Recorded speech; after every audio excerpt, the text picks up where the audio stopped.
So glad to see you all here tonight. I'm Nancy Ferris, the director for Three Valley Museum, and I have with me some friends this evening from the Suffrage Committee that has been working hard in Durant and Bryan County to bring to light the 100th commemorative year of the 19th Amendment.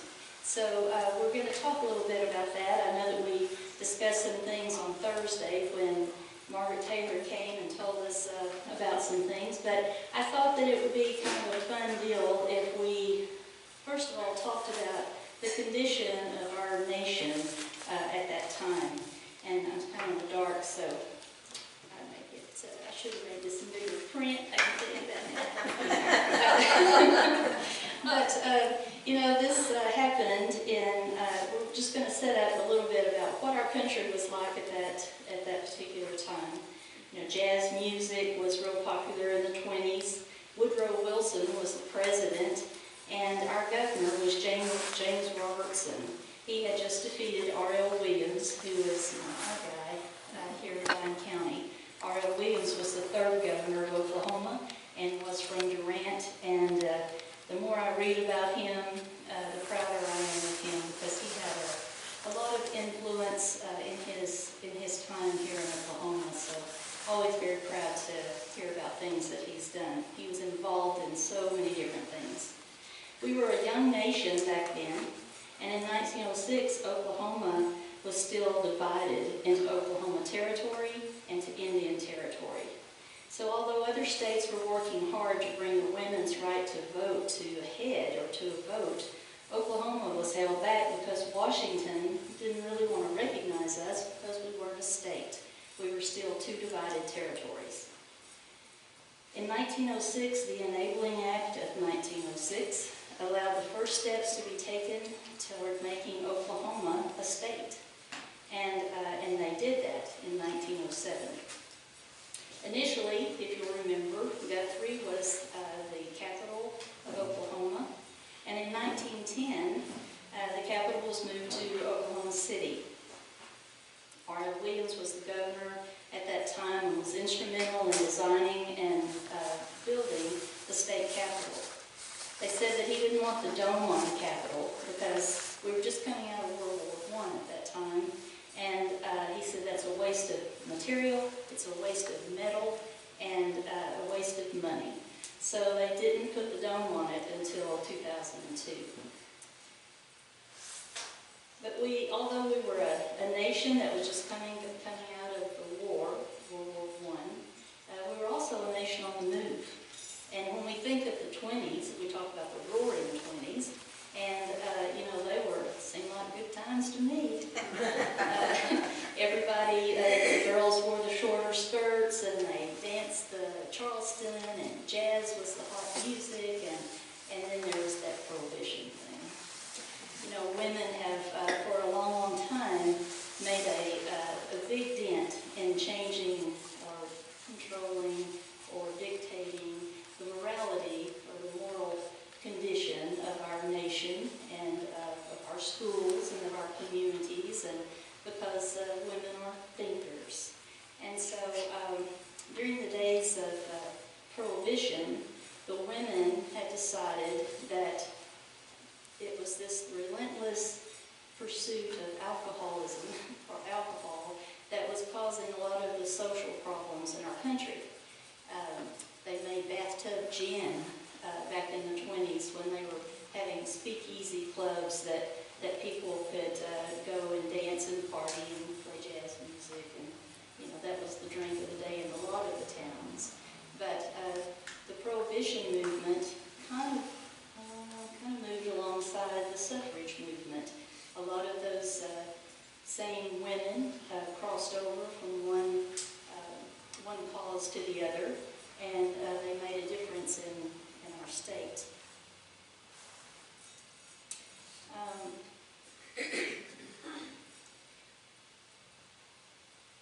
Prohibition came about in Oklahoma just like it did in other towns, and you have any idea what the #1 drink was in Oklahoma during Prohibition days? Moonshine. Yeah, moonshine was a big deal. I I read a book recently about Pretty Boy Floyd, and his family who came from Ireland and Wales, and they brought with them all the recipes that they used over there to make whiskey, and they knew how to grow the best corn and how to ferment their whiskey to make it the best. And so his family, Pretty Boy Floyd's family, was really well known for making the best kind of whiskey. So they were runners down in eastern Oklahoma, and they were quite good at what they did.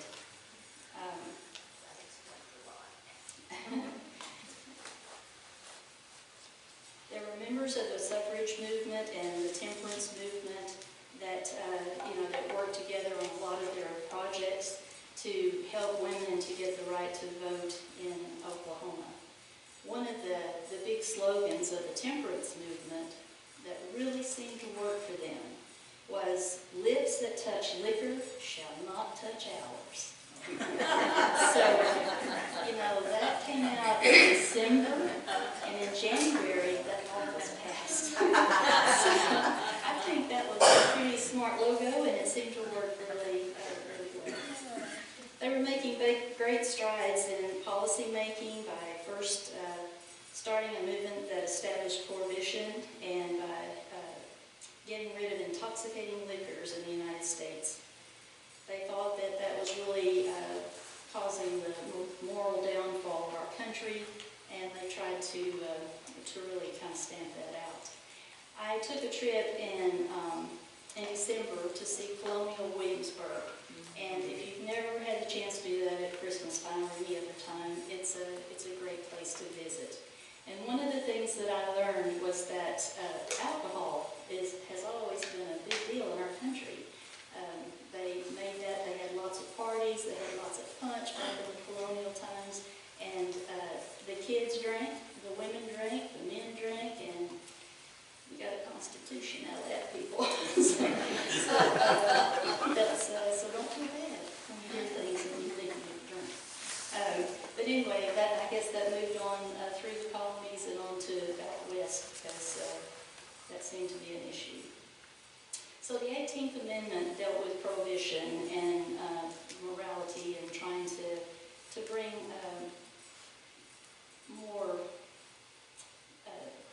a better lifestyle for the people and less problems with alcohol.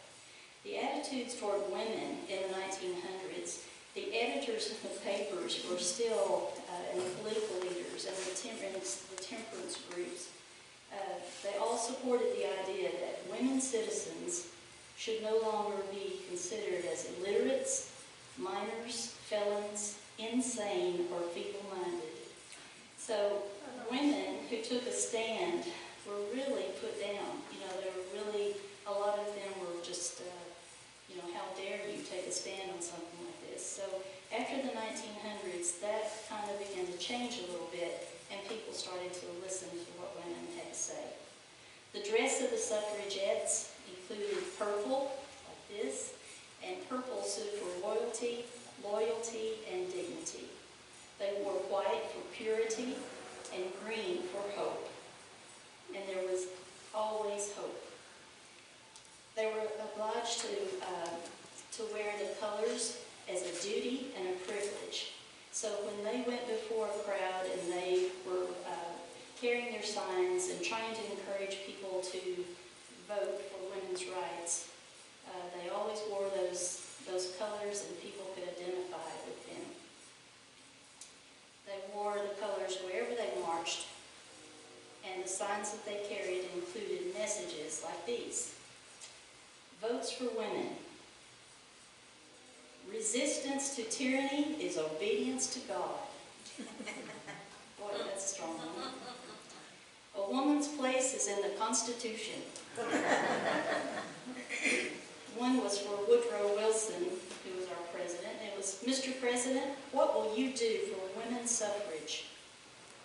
Mr. President, how long must women wait for liberty? So they cut him no slack, and they stayed steadfast on their message to encourage people to come around to their way of thinking. I have some cute stories I wanted to talk about, and we'll get to this in just a second, but in Oklahoma, in Bryan County, I've talked to a few people. You know, it's kind of hard to find people who would remember their parents or grandparents talking about the suffrage movement or the right to vote. But I've talked to a couple of people that had some great stories. Mrs. Marshall in Bocheto her daughter is now 94 years old. So if you're from Bocheto, let me give you a family tree.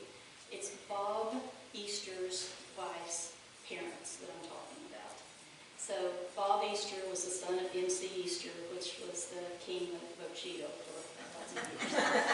So anyway, her mind is still wonderful, and she was telling me that when her mother was Democrat, apparently the daddy was not. And so there was a lot of political rhetoric in the house and talking. And so finally the day came that she was going to get to vote, and they said she never missed an opportunity to vote once she finally got that right. But the first day that they were going out of the house, you know, they were fussing about who they were going to vote for and stuff like that. And she said she remembered the last thing before the door slammed is her dad saying, "I'll tell you one damn thing, you better not vote against me. You better not cancel out my vote." So that kind of later, and so I have a feeling she voted the way she wanted to. But anyway, I think that was not uncommon, you know, when a lot of the men were insecure about their women voting, and what if they didn't vote the same way they did? You know, that could cause a lot of trouble in the household. So that was one story. Another is, you know, Tom Criswell, our attorney, Tom Criswell. His grandfather was a judge. And his grandmother, because of a condition that the judge had, an eye condition, he couldn't see well, his wife, read all of his law books to him because he could not read. So she read every book to him for him to study and to become a lawyer. So because of her efforts, he was able to pass the bar and then went on to become a judge. And when someone asked her, "Could you have passed the bar?" she was like, "Oh yeah, I knew all that stuff. I read all that stuff. Yeah, I knew all that." And then they said, "Well, why didn't you take the test?" And she looked at them real funny and went, "Well, I never thought about it." And you know, that was kind of the way women were today. They supported, they didn't think about becoming any more than what they were or had always been, or their mothers before them. And so I think that voters' rights, women's rights to vote, probably changed a lot of those attitudes about that. And they became bolder and worked harder to proceed in this movement. When it was in full swing, Miss Criswell went to Seminole to protest.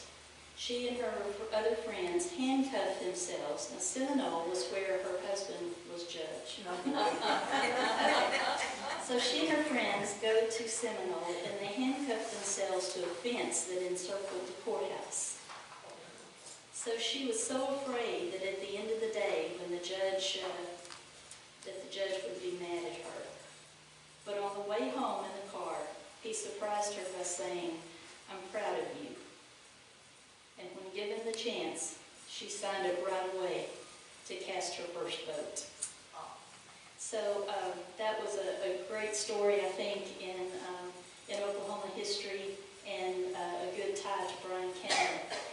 When Ronda DeCaire first came to me with the possibilities of, you know, what can we do? This is the year of the 19th Amendment, and we'd like to do some things to make people aware of this wonderful time in our society and in our history. And so we kind of talked that over, and the first thing I wanted to do was just bring it home, you know, and make it personal to us. Not so much about the national, that's always good. Learning about Oklahoma is always good, but it just means more to us, doesn't it, when it's in our own backyard. So I went to Oklahoma City, to the Oklahoma History Center, because those guys were so good to work with me, and they were, oh yeah, we have an exhibit up, come see.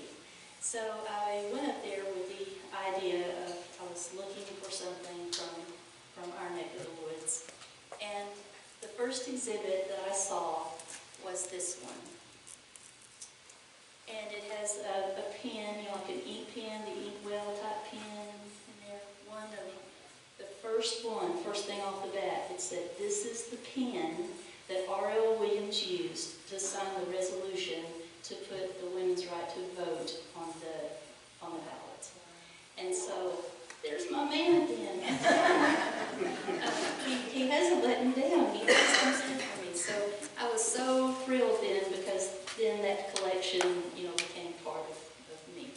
So this was a banner that you would often see when women in Oklahoma were carrying their signs and marching and putting their point across. So you change. And since I can't read sideways, upside down, very fine. Who am I pass that time? No, wait. Let me see. This is just a little thing that says women's suffrage has long been a struggle throughout the United States. Though full suffrage is defined as both the right to vote and the right to hold public office, the popular understanding of women's suffrage is the right to vote. It was this right that was granted in Oklahoma in 1918. Oklahoma did not grant full suffrage until 1942, when women were finally allowed to run for all state executive offices. When Oklahoma became a territory in 1890, only 4 states allowed women to vote.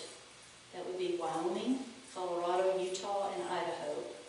With the ability to decide their own voter qualifications, the 1890 Oklahoma Territorial Legislature determined that women could vote in school elections and would be eligible to hold public office anywhere outside of first-class cities. They had a population of less than 2,500. However, women were not otherwise considered qualified voters. Equal suffrage was continually brought up in the territorial legislature as time passed. In 1897, a measure for suffrage passed the House but died in the council. James Gandy of Woods County introduced the House Bill number 41, an act defining the rights of women. And so it just kind of goes on with all the struggles that they had.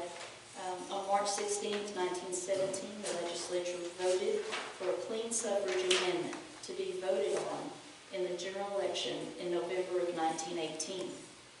On November 5, 1918, the suffrage amendment to the Oklahoma Constitution was ratified by a vote of 106,909 to 81,481.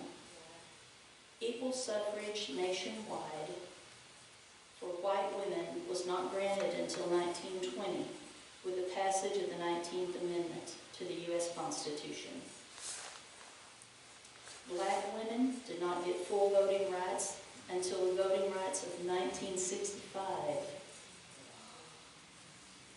Oklahoma women continued to fight until 1942 to be granted the ability to hold state executive offices.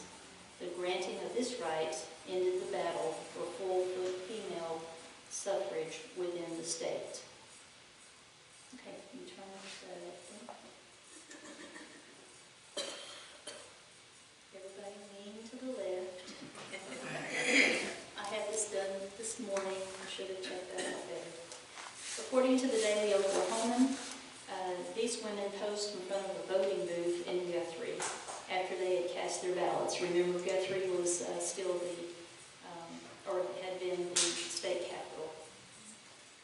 30 years before women's suffrage was accepted in the United States. Before full suffrage, women in Oklahoma can only vote in small school elections. Okay.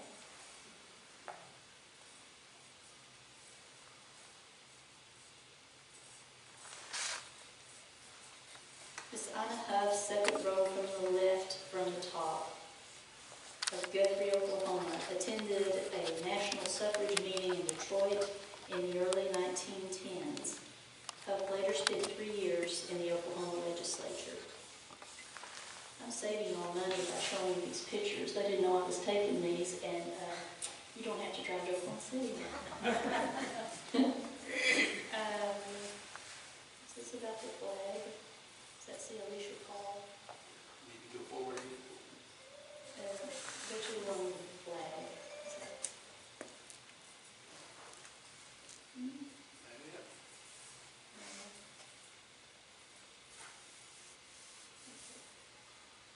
I think this is the one that is a suffrage meeting. There's the flag. Okay, there's the flag. Okay, this is Alice Paul, or Alicia Paul. She's sewing the suffrage flag. She was an advocate for the passage of the 19th Amendment in the U.S. Constitution.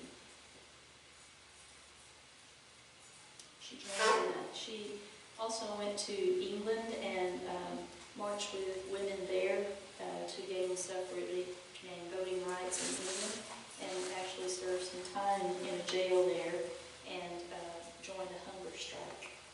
You will never see me in a hunger strike. But she did. You got me.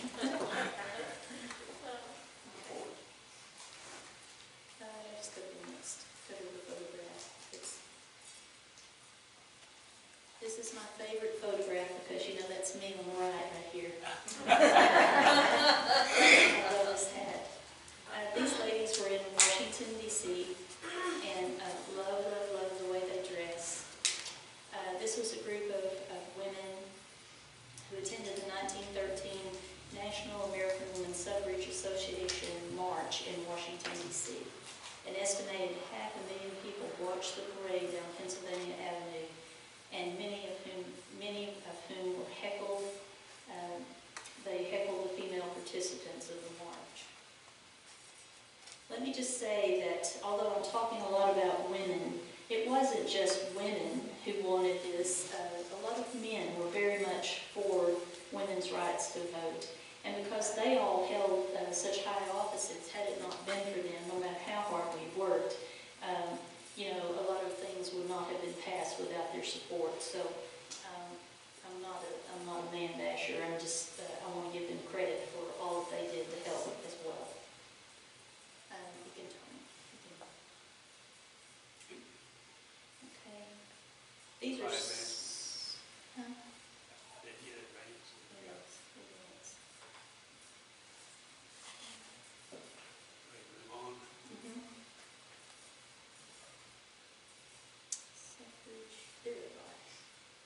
These are suffragists petitioning and handing out flyers at the Capitol.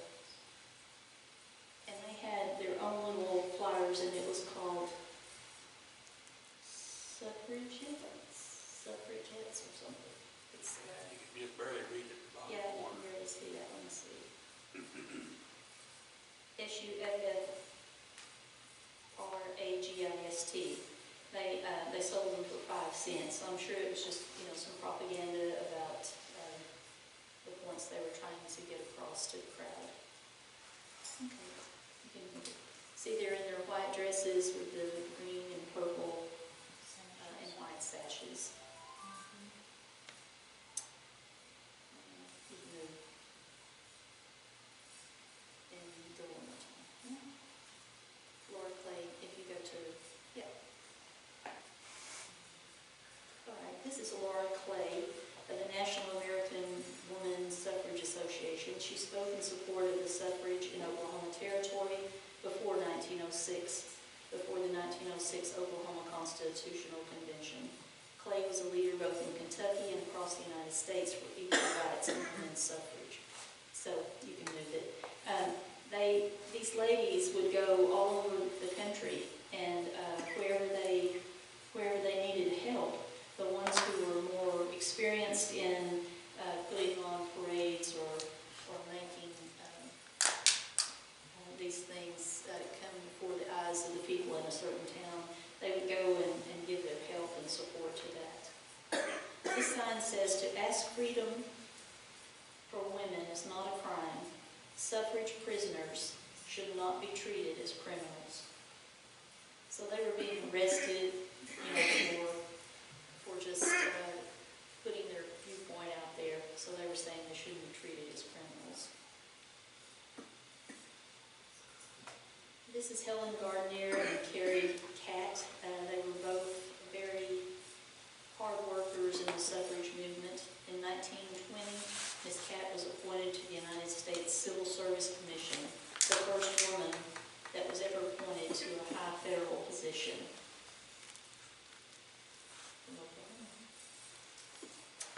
We can move on.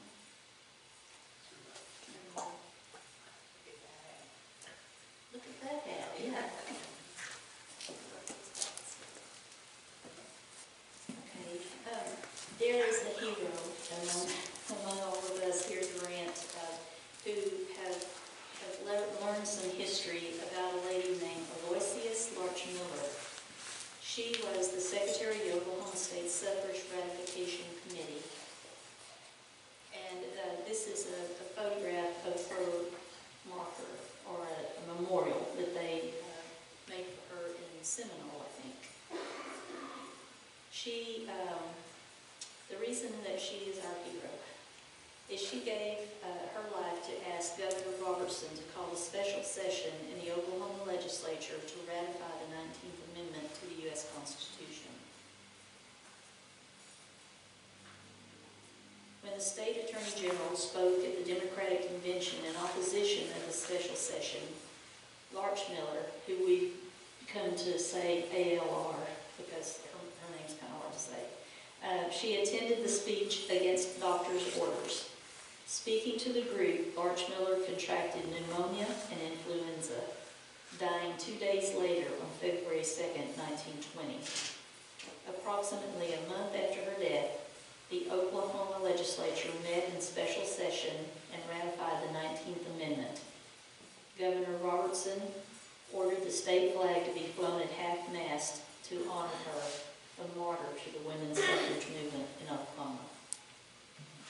She was a young lady, a very hard-working lady, and you'll be hearing more about her in days and weeks to come. We have, and I'll let Ronda tell you more about her and some plans we have to use her later in our year. Okay, this was Blanche Lucas. It was taken in August 1932. Throughout her life, she published the Oklahoma Topics magazine and owned the Oklahoma Press Clipping Bureau. She was an early advocate for suffrage and chair of the Oklahoma Committee for the Women's National Women's League. She also served on the Finance Committee of the Oklahoma Women's Suffrage Association and other prestigious offices. Okay,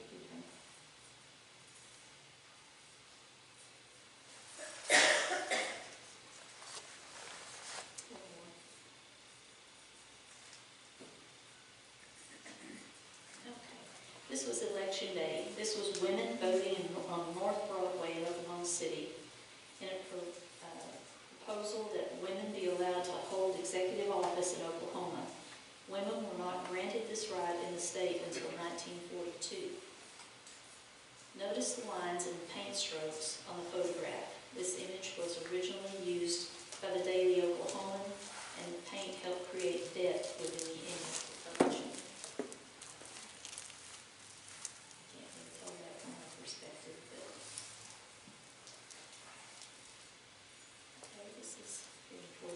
This is Rose Dickey. Mrs. Rose Dickey, this was taken in August of 1972. Mrs. Rose Dickey left after casting her ballot at the age of 100 years old. She voted in every election since 1918, the year Oklahoma approved suffrage. And she was another one that they said never missed an opportunity to vote. So, this concludes my part in showing you and stealing all this information from the Oklahoma History Center. And I don't have to, they won't let me in there again by myself.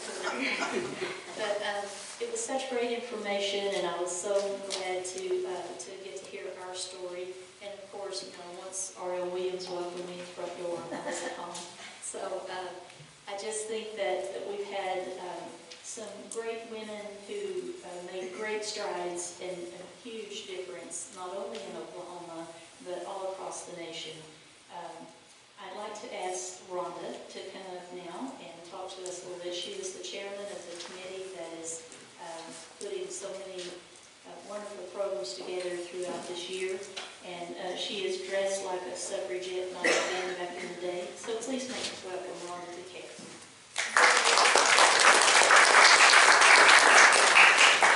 Thank you, Nancy, and we appreciate your journey story. It's so informative. Nancy's being a little modest. The truth is, Nancy was the first community leader that actually came on board to help the 19th Amendment Commemoration Committee fulfill their vision of educational, historical, and a nonpartisan celebration of the centennial. And her modesty, I'll show you the example, those 3 words that I just used, she's the one that told us to use those, educational and historical and nonpartisan. And it's been really great for us getting in the front door on so many things. We did a float that we were able to get Southeastern involved in the centennial commemoration for homecoming. And they had their political science students and their history students, and they all got together and did this huge float that depicted the incarceration of some suffragettes, the protest in front of the White House, and then at the end of the float, it was showing a young woman casting her first vote. So the participation from the community has been outstanding. And if you don't think I didn't drop this lady's name every opportunity to get that to happen, I certainly did. So we thank you for that, Nancy. We really do. Another thing that she was able to tell us that she would do was this journey story. And so that opened it up to the community as well. The Southeastern has been really good about coming on board. We have several projects in the works. We have a forum from the AAUP that will be telling us, because their organization was formed in 1917. So there will be a forum in March presented by Professor Carolyn Fridley. So I encourage you to look forward to that. We also have from Southeastern the theater director named Del McLean, who is committed to do a production.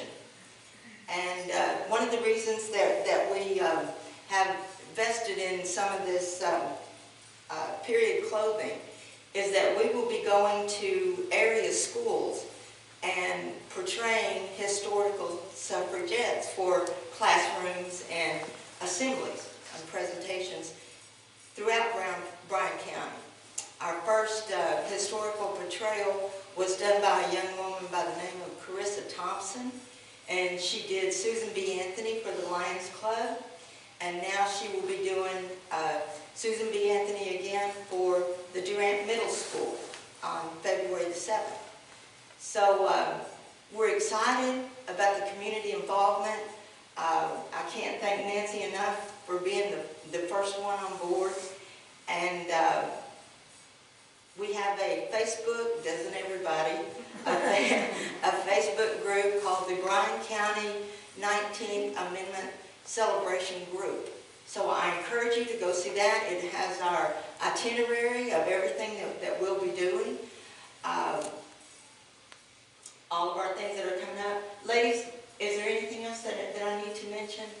as far as the commemoration committee?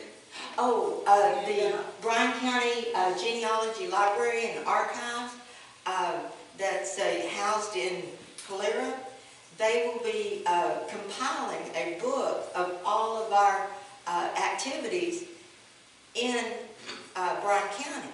And the proceeds from the sale of that book will go to the Genealogy Library and the Three Valley Museum. So it will include hopefully some of the stories that Nancy has told us today about our fellow Okies and how the women made a difference. And it is amazing, once you get into the suffrage movement, how many forward-thinking Oklahoma women there were in this movement. So join us whenever we get to do something. And one of the things that Nancy surprised all of us with was an original song about the suffrage movement. So, Nancy? Oh, okay. Because I know y'all love this, right? Absolutely.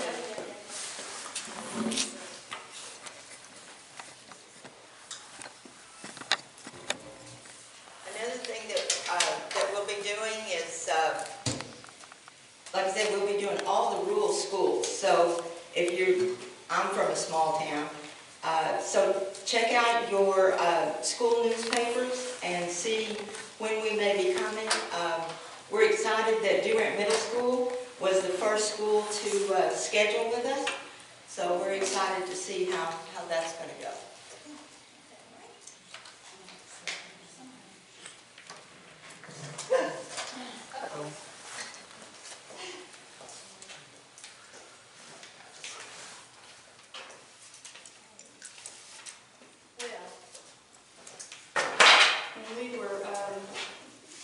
When we were talking, when we were making some plans about things to do, Del McLean was in the audience, and we had talked about doing a little play, a little one-act play. And then he got so excited about this Larch Miller, the woman that died, actually gave her life to the cause. Now, she did her speech to the legislature against her doctor's orders, fell ill with pneumonia and influenza, and then died within a couple of days. So that, you know, sometimes that's the only way that our point gets across, and I'm so sorry that that happened, but she became kind of our hero. So once we were telling, the genealogy girls looked all of this up and got a bunch of research on her, and when Del McLean heard the story, he goes, "There's the drama right there." So he gets all excited, and we can put this on the road, and we can do this, and can you write original songs? And oh, yeah. So I just thought that we needed a march, a march type of song. And so that maybe people would grab their signs and march. Vote, vote, vote, said the ladies. We want to make some changes in our land. Vote, vote, vote, said the ladies. We no longer have to listen to a man. Vote, vote, vote, said the ladies. It's time we laid these fiery hats and say, vote, vote, vote like a lady. We finally have some things to go our way.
some interesting facts about suffrage. So I welcome anyone and everyone to take one home with you. Yeah, they're on that counter right there.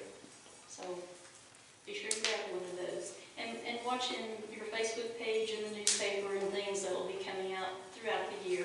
It ends August 26th, is that correct?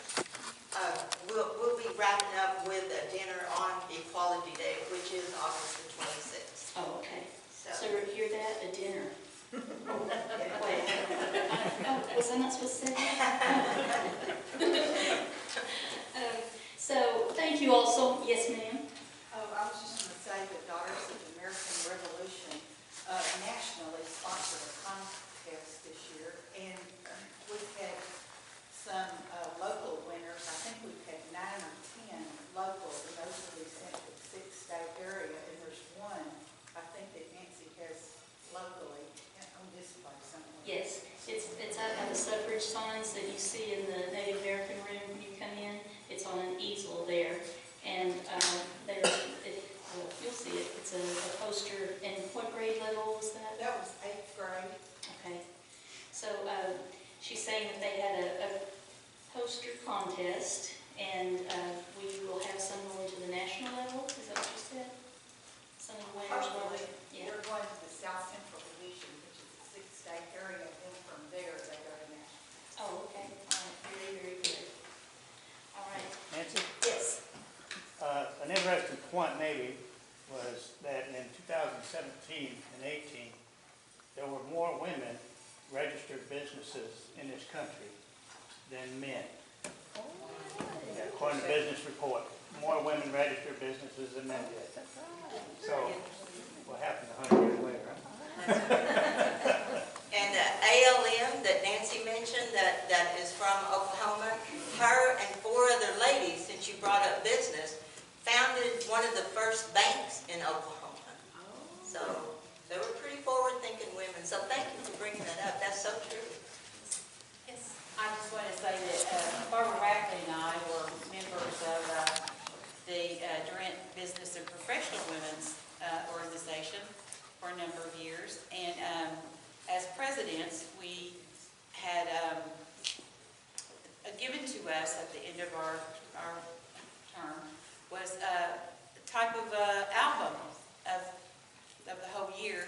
And in Barbara's year, we celebrated the 75th anniversary of the women's right to vote. So we have her album up front and some little information about that if anybody wants to look at it. Anyone else? Yes. One thing I forgot to mention, on February the 8th at the Monterey House, Brandy Rundell and her husband have been gracious enough to offer the movie theater for a showing of a movie titled Abolitionist. And it's free to the public, so I invite you all to come out to the Monterey House and enjoy that movie, because Prohibition and suffrage intertwined, as did abolition of slavery and suffrage intertwined. So, There was so much change going on, it's just hard to imagine all of that going on at a time when we were just coming back from a war. Yes, ma'am. I just wanted to mention one event that will be coming up in May that people might be interested in. There's an artist in Oklahoma City who is preparing a big flag. I think it's 18 by 20 feet. And there will be a stripe on the flag for each of the 36 states that ratified the 19th Amendment. And there's an artist in each state that is designing the stripe of that state. And then this artist goes around to the various states. She's trying to do it in the order in which they ratified. And the artist will present the stripe for that state to her. They make a big ceremony of it. There are performers and speakers and so forth. And the one for Oklahoma will be presented May the 16th. This program at the library is the 14th. So we'll be doing our program just just a couple days before, but she will bring the flag here and show it and talk about the various states and how they got involved. I have one other comment. Barbara reminded me that the reason why the Business and Professional Women's Organization was so popular across the country is because women weren't allowed to be members of the other civic organizations. And Nancy's in Rotary with me, and so women were not allowed to be members of Rotary. So once those restrictions fell aside, then the women joined the men's clubs. And so then that Business and Professional Women's kind of went by the wayside after that. Well, I think all the changes that we've heard about that was going on during this era, I think it kind of explains why those flappers came about. They were just cutting loose and celebrating everything. It was time to dance, wasn't it? I suppose so. Okay, anything else? Can I change the subject just a minute? I want to talk to you a little bit about my trip, because everybody likes to hear about your vacation. So I want to tell you a little bit about some things. I like words, and so some of the things that I learned on my trip, I went to the Rose Scholar group, and so you're in class, like all day long. And but it was just so much fun to learn about the colonial things, and we do things every day, or we say things every day, but don't really think about what the origin of that saying was or whatever. So I learned some things that I want to share with you. It's so funny. They told us George Washington was an amazing dancer, that he's like 6'4", but he was light on his feet, and that everything was a party there. When they go into those plantation homes, if you've been in those, there's usually a parlor for the women over here and a parlor for the men. And then the hallway in between was their ballroom. And when I would think of ballroom, it was much larger, but that was their ballroom. And so that's where they would have their dances. And the landing, like our landing on the stairs, was where the band would be. And then everybody danced, all around. So they said that women would stand in line to get on his dance card till 2 or 3 o'clock in the morning because he was such a great dancer. And they also talked about the saying, put your best foot forward. Now, we've always heard of that, put your best foot forward. But what that actually referred to was if a man, you remember in the pictures of George Washington, he had on the knickers and the socks, tight socks. If they showed to have a nice calf on them, then that meant that they spent a lot of time dancing, like on their toes and stuff. They weren't out in the fields or riding horses, they were dancing. So to put your best foot forward meant that when they danced, they might waltz or something when they're a dancer, but that he would put that toe out and his calf would look large, and that's called putting your best foot forward. So I thought that was kind of interesting. Another thing, we went to a tavern that was still, operated just like it did back in colonial days, and we ate family style on a big wooden table with candles and that kind of thing. And the man would come out and go, here's your, what you're going to eat. It was fowl and root vegetables and that kind of thing. Well, our napkin was like huge. I mean, it was thick, and so we've heard the term tie one on. Well, to me, I'm from Texas, and that meant tie one on. Well, I told you that they said that everybody drank. The kids drank, the women drank, the men drank. Everybody did.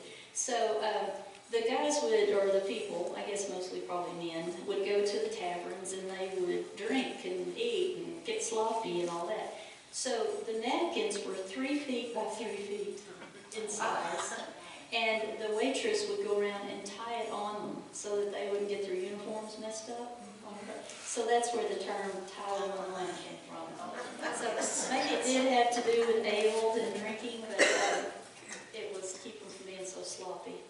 And another, and this is the last one because I can't remember what, but the term pulling out all the stops. That for us that means So what that actually referred to was pulling out the stops on a pipe organ, which was in a church there that had been there since colonial times. And so when they pull out those stops, the organ really, really gets loud, and that's what that term referred to, was pulling out all the stops. So I just want to share that with you. I just think that's neat information to know, because, you know, it made it to us, but sometimes, like playing gossip, when it gets to you, it has a totally different meaning than it started out to mean. So it kind of all made sense to me after that. So anyway, that was a fun experience to go and to see, and I'm hoping that we can bring some of those traditions to life for us this coming Christmas, when we celebrate Christmas here at the museum. I want us to do some things that they did in colonial Williamsburg, and see if it doesn't spark a special memory for all of us. One thing that they did was they had a drum corps, you know, that marched through the streets, and they had things called, was it fat wood, and something that was like a hanging basket on poles all down the street, and this wood had been soaked in oil, and the men who marched with the drum corps would go along and light those torches, and it was the illumination, the grand illumination. So that would be fun to do, I think. And then when we finally got to our destination, we sang Christmas carols. So there was the drum corps, all the visitors, all the people who lived there. There were probably 300 people who stood around together then and sang Christmas carols, and it was just really beautiful under all that firelight. So can't you just see us doing that? Roger Jones will have 15 fire trucks out there. So I feel good about that. So anyway, I'm hoping we can do some things that I learned from that and make it another wonderful, special Christmas. So I want to thank you all so much for being here this evening. Has anyone thought of anything else they'd like to add to this evening? Or Take advantage of your display. yes, this is this display about suffrage is one that is on loan to us from the Oklahoma History Museum, and we'll have it for a few more weeks. So take a look at that and see if you can't learn something new from that. Is Ken here tonight? Yes, sir. Would you like to do a little advertising? We're going to talk about a kind of situation that only happened in Oklahoma. That's where a group of men are going to march on Washington to seize the government. We got an old story with a new theme. It's called the Green Corn Rebellion. I think we'll have some fun with it too. The Green Corn Rebellion. That will be this coming Thursday, and we hope to see you all here then. Thank you so much for coming.